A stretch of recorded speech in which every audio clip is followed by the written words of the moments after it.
पर अत्याचार नहीं चलेगा, नहीं चलेगा। कांग्रेस पार्टी जिंदाबाद, जिंदाबाद, जिंदाबाद। कांग्रेस पार्टी जिंदाबाद। मैं हूं आपके साथ कल्पना जादौन और 100 न्यूज में आपका स्वागत है। Agra breaking news. आगरा में शहर कांग्रेस कमेटी द्वारा निष्ठावान पत्रकार मनदीप सिंह पुनिया को बिना शर्त अविलंब रिहा करने की उठी मांग। भारत देश के चौथे स्तंभ का मनोबल तोड़ने के लिए की जा रही दमनकारी हरकतें। आगरा जिला मुख्यालय पर आज शहर कांग्रेस कमेटी के अध्यक्ष के नेतृत्व में सभी नौजवान साथियों ने जिला अधिकारी के सक्षम अधिकारी को महामहिम राष्ट्रपति को संबोधित करते हुए सौंपा ज्ञापन। दोस्तों नमस्कार, ऑल इंडिया न्यूज़ में आपका स्वागत है। मैं हूं आपके साथ राहुल चौहान।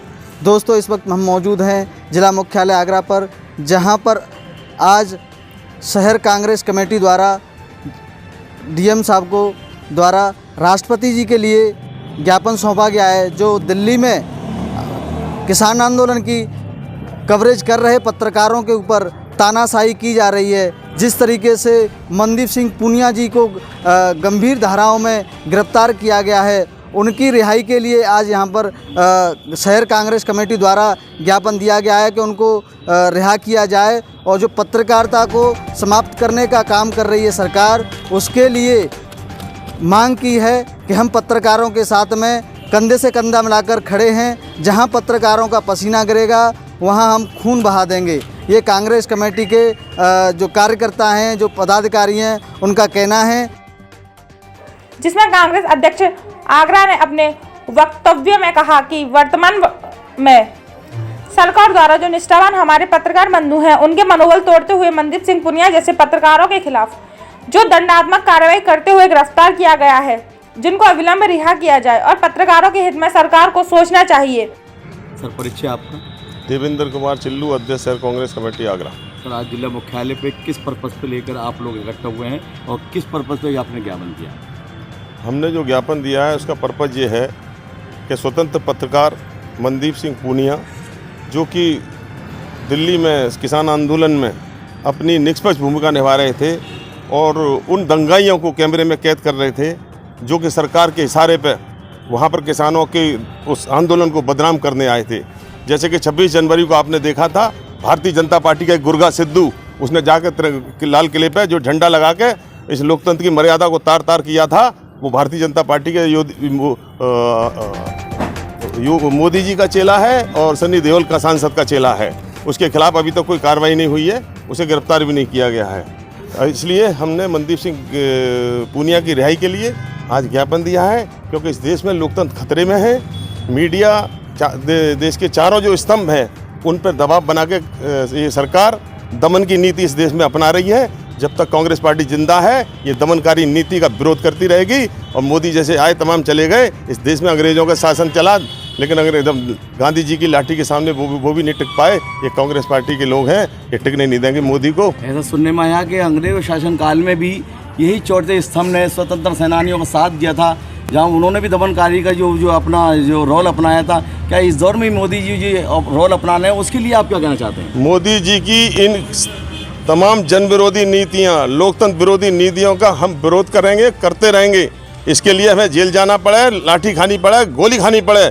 जिस तरह देश की आज़ादी के लिए हमारे पूर्वजों ने खाई थी, हम भी तैयार हैं इस बात के लिए और मोदी जी की नीतियों का डटकर विरोध करेंगे। पूर्वजों में हमारे जो है सैनिक अखबार हुआ करते थे, अल हिलाल हुआ करते थे। जब ये दमनकारी हमारे के खिलाफ, चौथे स्तंभ खिलाफ नहीं बोल पाए, तो आज ये क्या परिस्थिति बन गई है? जो चौथे स्तंभ कहने वाले जो पिलर है हमारे, उसको जो है उसको हिलाया जा रहा है। उसके लिए आप कितनी कुर्बानी देना चाहते हैं? इसके लिए हिलाया तो इसलिए जा रहा है कि उनकी सच को उजागर, जो उनका काले कारनामे हैं, उनको उजागर ना किया जाए। बाकी आप उनके मरहम लगाते रहे कि बजट बहुत अच्छा है। बजट में क्या दिया? किसानों के लिए क्या दिया उन्होंने? क्या दिया युवाओं के लिए? क्या दिया व्यापारियों के लिए? किसी को कुछ दिया बजट में? अब लेकिन मीडिया के उसमें देखिए कि बजट बहुत सराहनीय कार्य है, बजट का ये हुआ वो हुआ। किसी किसानों को कौन सी रियायत दे दी गई भैया? बेरोजगारों को कौन सी रियायत दी गई? छोटे उद्योग धंधों को कौन सी रियायत दी गई? पूरी तरह से बजट पूरी जन विरोधी बजट है। ऐसी सरकार, जन विरोधी सरकार को सत्ता में बने रहने का बिल्कुल भी हक नहीं है। आज हर आदमी करा रहा है गौ माता करा रही है, जगह जगह गौवंश। कल भी आपने देखा पचकाई खेड़ा में गौवंशों को बंद किया। जब वो बंद कर दिए गए गौवंश तो उनको खिलाएगा कौन? मरेगा नहीं। बस ये गेरुए कपड़े पहन के झूठे भाषण देने से गौ माता का पेट थोड़ी बढ़ जाएगा। जो परिस्थिति हो जा रही है उसमें आप लोग कंधे से कंधा मिला के हम पत्रकार ही नहीं, जहाँ भी दमनकारी नीति होगी हर आदमी का साथ देंगे। जय हिंद, जय भारत। जिन पत्रकारों के माध्यम से चौथे स्तंभ कहे जाने वाले हमारे पत्रकार वीर योद्धाओं ने इस देश को गुलामी से आजाद करने में जो अपना किरदार निभाया है उसको कभी भुलाया नहीं जा सकता। उनका मनोबल गिरने ना दिया जाए। इस मौके पर कांग्रेस अध्यक्ष देवेंद्र कुमार चिल्लू एडवोकेट ने नेतृत्व सक्षम अधिकारी के समक्ष महामहिम राष्ट्रपति के नाम ज्ञापन दिया, जिसमें राजेंद्र सोनकर, मोहम्मद हबीब कुरैशी, दिलीप वर्मा, अदनान कुरैशी, आईडी श्रीवास्तव, नंदलाल भारती, मोहम्मद फैजान, याकूब शेख, पूर्व पार्षद शर्मा जी आदि मौजूद रहे। सर परिचय आपका? नंदलाल भारती, मैं उपाध्यक्ष हूँ शहर कांग्रेस कमेटी आगरा का।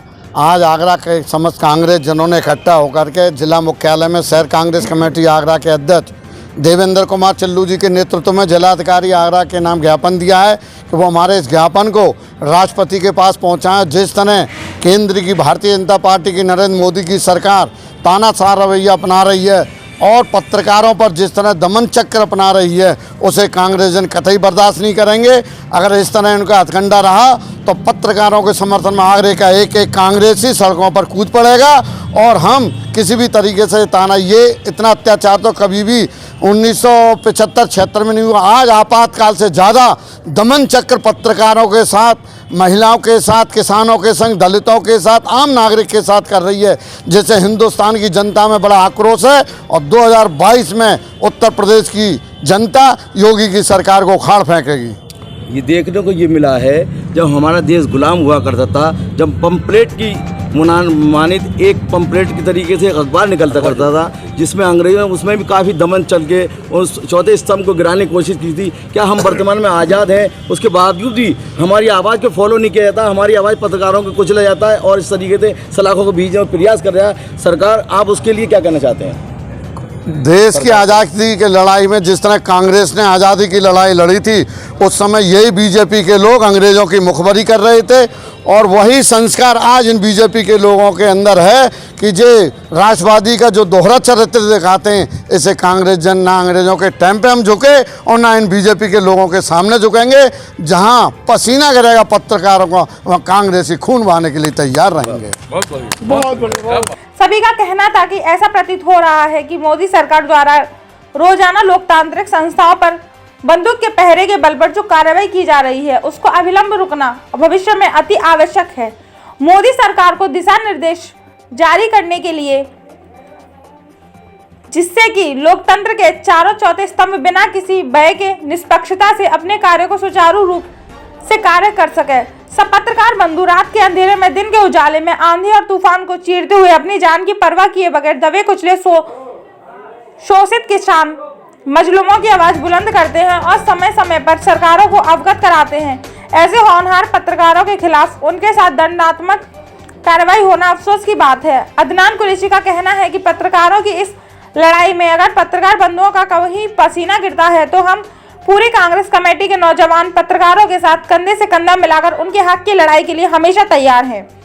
इसके लिए हमें चाहे कोई भी कुर्बानी क्यों न देना पड़े, परंतु इस चौथे स्तंभ को बचाए रखना देश के हित में बहुत जरूरी है। जहां चार स्तंभ देश को चलाने वाले जो पिलर हैं उनमें से एक पिलर भी कमजोर किया गया तो हमारे देश के लिए बहुत नुकसानदेह साबित होगा।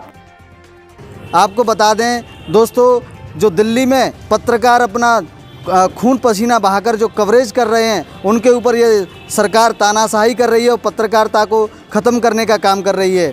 इसके लिए हम आपको हर अपडेट देते रहेंगे। बने रहिए हमारे साथ। जिला मुख्यालय आगरा से राहुल चौहान की रिपोर्ट, मेरे कैमरामैन रवि के साथ। Thank you. पत्रकार बंधुओं का हमें मनोबल बनाए रखना है। इनका मनोबल देश की तरक्की में हमेशा एक मील का पत्थर साबित हुआ है। हम सभी मांग करते हैं कि पत्रकार मनदीप सिंह पुनिया को बिना शर्त अविलंब रिहा किया जाए। हम सरकार से मांग करते हैं पत्रकारों के भविष्य को लेकर उनकी सुरक्षा की जाए। आगरा से राहुल चौहान की रिपोर्ट, ऑल 100 न्यूज आगरा। पर अत्याचार नहीं चलेगा, नहीं चलेगा। कांग्रेस पार्टी जिंदाबाद, जिंदाबाद, जिंदाबाद। कांग्रेस पार्टी जिंदाबाद। है।